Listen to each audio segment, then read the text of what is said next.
मणिपुर की घटना के बाद जहां दुनिया का पूरा वर्ल्ड ने देखा, पूरा का पूरा समाज 1.5 घंटे तक 15 साल की मासूम बेटी, एक सैनिक के परिवार को नंगा करके उसके इंटरनल पार्ट को हजारों लोग छेड़ते रहे। क्या दुनिया में अब जीने का कोई रास्ता है? क्या हमारी बेटी, हमारी माँ, मेरी पत्नी, मेरी बहन उस घंटों स्थिति को देखा होगा या नहीं?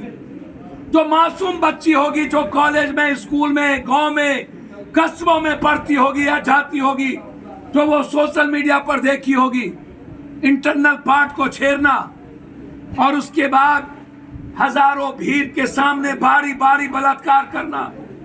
क्या कोई भाई जिंदा होगा? क्या कोई पिता जिंदा होगा? क्या कोई मां जिंदा होगी? फिर क्या कारण है कि मणिपुर के बाद आधी आबादी आज तक घर में नहीं निकली, घर से बाहर नहीं निकली? क्या वो मणिपुर की बेटी थी इस सवाल पर? क्या कोई कश्मीर की मां है उस सवाल पर? क्या दिल्ली की बेटी थी उस सवाल पर? क्या वो भारत की बेटी नहीं थी? फिर भी उसके बाद ये एनजीओ चलाने वाली, ये जो अपने को एक्सट्रीमिस्ट कहते हैं जो लोग, ये जो अपने को कैंडल जलाने वाली जो लोग हैं, जो एनजीओ के माध्यम से पैसा कमाती है, क्या आपने मणिपुर की घटना में उसको लड़ते देखा? क्या घर से किसी माँ और बहन को निकलते देखा? फिर क्यों नहीं ऐसे नरभक्षी का मन बढ़ेगा? क्यों नहीं ऐसे दरिंदे के मन बढ़ेंगे? क्या लगता है कि आपकी बेटी सुरक्षित है? क्या लगता है कि आपके घर से क्या पड़ोसी की बेटी सुरक्षित है?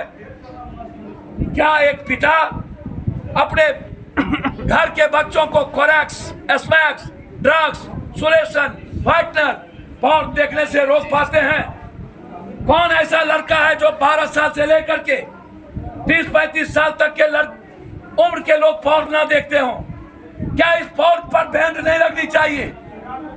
मैं हाथ जोड़ के पूछना चाहता हूं, क्यों नहीं stop porn, stop porn, save society, save women, save sister, save daughter? क्यों नहीं ये लड़ाई शुरू होगी?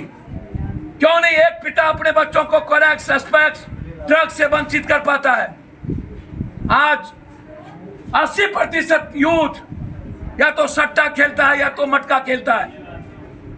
उन्हें पढ़ाई से मतलब दिलचस्पी नहीं रही, और ये उसके कारण नहीं, ये समाज और सरकार के कारण। सरकार के पास पढ़ाई नहीं है, सरकार के पास नौकरी नहीं है, सरकार के पास रोजगार नहीं है। गरीबी, lower middle class, working class किसी तरह जीने पर मजबूर है। उसके बच्चे परेशान हैं। हालात यह है कि खाली उनके पास कोई रास्ता नहीं बचा है। इसीलिए आज किसी भी घर की बच्ची सुरक्षित नहीं है, किसी भी घर की मां सुरक्षित नहीं है। सोचिएगा, बेगूसराय की एक बेटी को नंगा करके घुमाया गया। मैं अभी बछवाड़ा में एक मीठी मासूम सी 8 से 10 साल की बच्ची, जिसको पड़ोसी के ओम प्रकाश, गुड्डू, 6 लोगों ने मिलकर 5 दिन पहले गायब कर देता है। गायब करने के बाद ओम प्रकाश अन्य लोगों के द्वारा बलात्कार की घटना की जाती है। उसके बाद उस बच्ची को दफना दिया जाता है।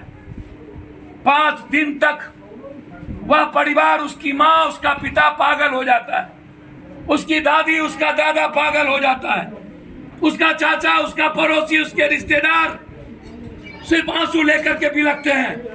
थाना जाता है 24 तारीख को, मौन। थाना के बाद एक आदमी नहीं।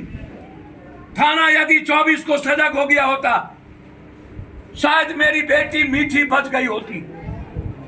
थाना के में संवेदना नहीं है, थाना को फुर्सत नहीं। नेताओं की चमचागिरी से, नेताओं के पाप के भागीदार बनने से, दलाल और अपराधियों के पाप के भागीदार बनने से उन्हें जमीन माफियाओं से मतलब है, उन्हें शराब माफियाओं से मतलब है, उन्हें बालू माफियाओं से मतलब है। वो सिर्फ अपराधी और माफियाओं को अपना ताकत समझता है और उसमें भागीदार होते हैं नेता, एमएलए, एमपी, मंत्री। क्या कारण है कि बिहार और हिंदुस्तान का एमपी, मंत्री, एमएलए किसी भी समाज के प्रति संवेदनशील नहीं है? वो उसके घर नहीं जाता है। क्या कारण है कि यह नेता जाति और धर्म के आधार पर इंसानियत का मूल्यांकन करता है? क्यों? क्या इंसान की मूल्यांकन जाति धर्म पर होगी? क्या बेटी का मूल्यांकन जाति धर्म पर होगा? क्या बेटी और मां का मूल्यांकन मजहब और धर्म पर होगा?